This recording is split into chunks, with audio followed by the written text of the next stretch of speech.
1960 से 1967 के बीच अमेरिका के शिकागो शहर में एक आदमी के बारे में बहुत चर्चाएं होने लगी। वो चर्चा में आ चुका था, आलोचनाएं उस हर जगह उसके बारे में होते थे।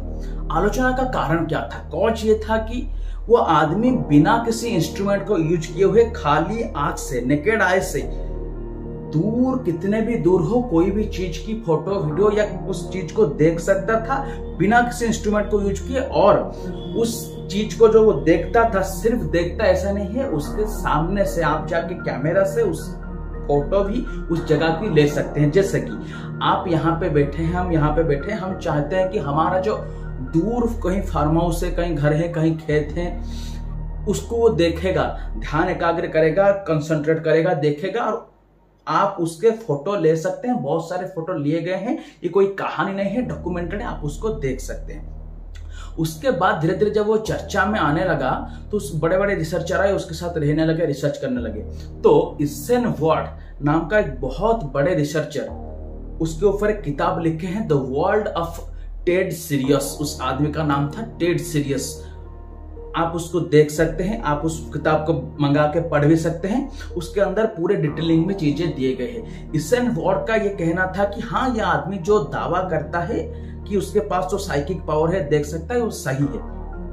और उसके बाद जो सबसे बड़ा साइकोलॉजी का रिसर्च का, पारासाइकोलॉजी का रिसर्च का सबसे बड़ा सेंटर था यूएसए का, अमेरिका का, उसके जो वाइस प्रेसिडेंट थे वो भी आके वहां पे रहते हुए उनके प्रेजेंस में ये चीजें की गई, फोटो लिए गए, बहुत सारे फोटो लिए जा चुके हैं।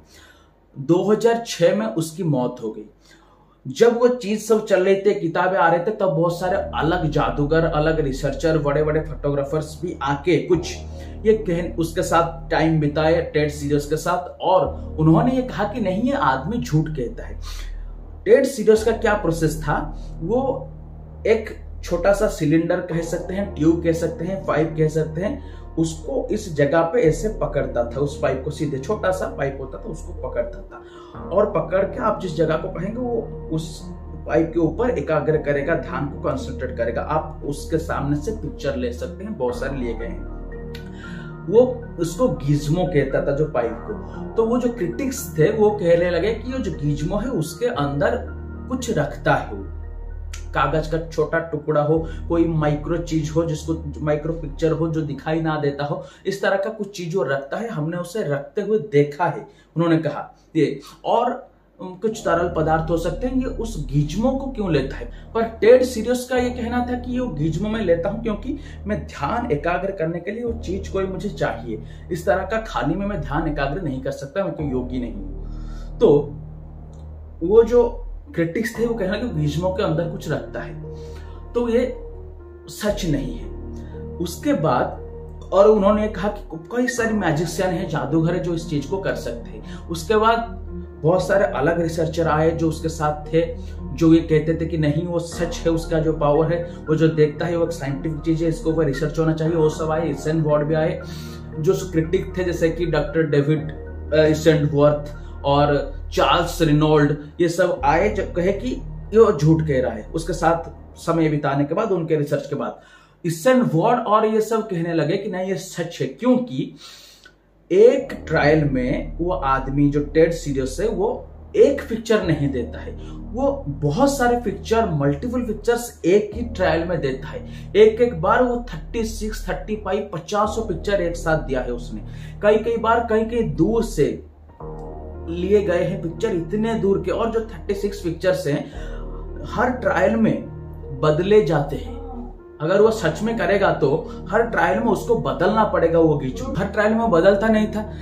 और इतने सारे पिक्चर्स, 36 पिक्चर्स एक साथ उस छोटे से गीजमो के अंदर कैसे रख सकता है? और एक्सपेरिमेंट जो करते हैं, जो एग्जामिनर थे, वो सब जो वहां पे है, वो सब उसके ऊपर ध्यान देते हैं, एकाग्र करते हैं, पूरे तरीके से उसके चाल चलन को देखते हैं। वो बदलता हुआ तो पकड़ा जाएगा। और कभी कभी तो एक्सपेरिमेंट जो करते हैं उन्हीं के पास गीजमो होता है, उसको देते हैं, उसके बाद वो चेक करके देते हैं, हर ट्रायल के बाद बदल के देखते हैं।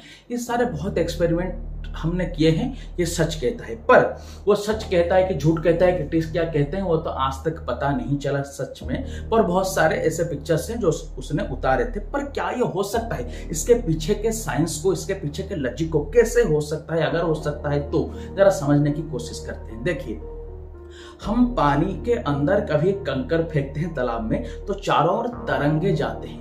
वो जो वाइब्रेशन चारों ओर तरंग करता है, तरंग लेके जाता है, हमें दिखाई पड़ता है कि वो वाइब्रेशन तालाब के जिस जगह तक पानी है उस जगह तक गया, यानी कूल तक गया। उसके ऊपर मिट्टी है, स्थल भाग है, तो वो नहीं गया, पर ये हमें दिखाई पड़ते हैं।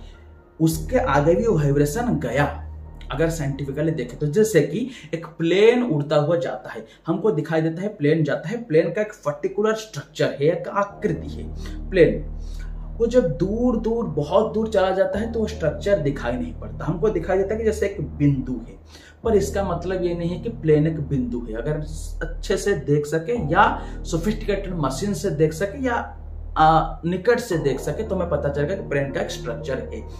उसी तरह से हम जब कहते हैं कुछ, इसका एक पर्टिकुलर स्ट्रक्चर बनता है। जैसे कि हम अब कहेंगे ओम, तो वो जो हम अब कहेंगे राम, हम अब कहेंगे शिव, हम अब कहेंगे पेड़, ये जो साउंड है, जो पेड़ है, एक पर्टिकुलर स्ट्रक्चरल वाइब्रेशन है। कैसे पता चलेगा? जब हम माइक में कहते हैं तो माइक से ये आवाज जाके वहां पे एक लगा होता है बॉक्स जो उसको एम्पलीफाई करके बड़े से और ऊर्जा पीछे से देके कहता है। इसके लिए जो शिव में कहूंगा तो 5 आदमी सुनेंगे, उस मशीन से होके जाके स्पीकर जब उसको एम्पलीफाई करके कहेगा तो 50 आदमी सुनेंगे, पर सुनेंगे वही शिव ही, सुनेंगे नहीं राम, सुनेंगे नहीं पेड़। जो मैं कहूंगा वही बड़ा होके सुनाया जाएगा, पर वही सुनाया जाएगा। क्यों? क्योंकि उसका एक पर्टिकुलर स्ट्रक्चर है, वो स्ट्रक्चर चेंज नहीं होता है, वो स्ट्रक्चर जाके पहुंचता है। तो स्ट्रक्चर हमें दिखाई नहीं देता, पर फिजिकल है। मेरे कहने का पीछे का इंटेंशन ये है कि वो स्ट्रक्चर फिजिकल है,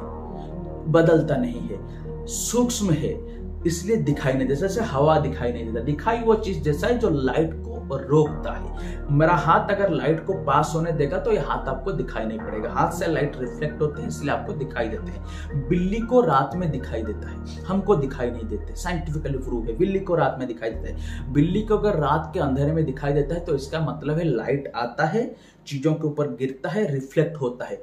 नहीं तो बिल्ली को दिखाई कैसे देते हैं? बिल्ली को दिखाई देते का मतलब रात में अंधेरे में बिल्ली को अगर दिखाई देता है, इसका मतलब है लाइट आके चीजों के ऊपर गिरती है, रिफ्लेक्ट होती है, बिल्ली के आंख में जाती है, तब बिल्ली को दिखाई देती है। नहीं तो दिखाई कैसे देगा? इसका मतलब लाइट आती है, पर इतने सूक्ष्म लाइट आते हैं कि हमारे आंखें उसको पकड़ने के लिए उतने रिसेप्टिव, ग्रहणशील और योग्य काबिल नहीं है। अगर उस आंखों की शक्ति हम बढ़ा पाए या कहीं सोफिस्टिकेटेड मशीन कभी बना पाए तो देख भी पाएंगे। इसी तरह से जब वो कहते हैं वो एक स्ट्रक्चर है, जो हम करते हैं पानी में फेंकते हैं तो एक स्ट्रक्चर है वाइब्रेशन का। जो हम देखते हैं तो हम जो देखते हैं वो भी एक स्ट्रक्चर है। लाइव टेलीकास्ट होता है, एक आदमी वहां पे एंकरिंग करता है, आपको मीलों दूर यहीं पे वो आदमी दिखाई देता है। वो आदमी जिस तरह से दिखता है, जिस तरह का उसका स्ट्रक्चर है, उसी तरह का आपको दिखाई देता है। वो जो पिक्चर, वो जो शब्द, उनके एक पर्टिकुलर स्ट्रक्चर्स हैं, वो बहुत सूक्ष्म हैं। जैसे कि कहीं पे रेडियो स्टेशन है, वहां से जब तरंगे आते हैं तो आपका रेडियो यहाँ पे पकड़ता है। रेडियो क्या है? कान का ही एक्सटेंशन है। कान जिस तरह का है, रेडियो उस तरह का है। रेडियो का रिसेप्टिविटी, ग्रहणशीलता, पकड़ने की गहराई और काबिलियत कान से बहुत ज्यादा है, इसलिए पकड़ लेता है। सिर्फ बात यही है, अगर कहीं कान भी ये योग्य हो तो पकड़ पाएगा। अगर आपके पास कान ना हो तो आप रेडियो कैसे बनाते? आंख ना हो तो कैमरा कैसे बनाते?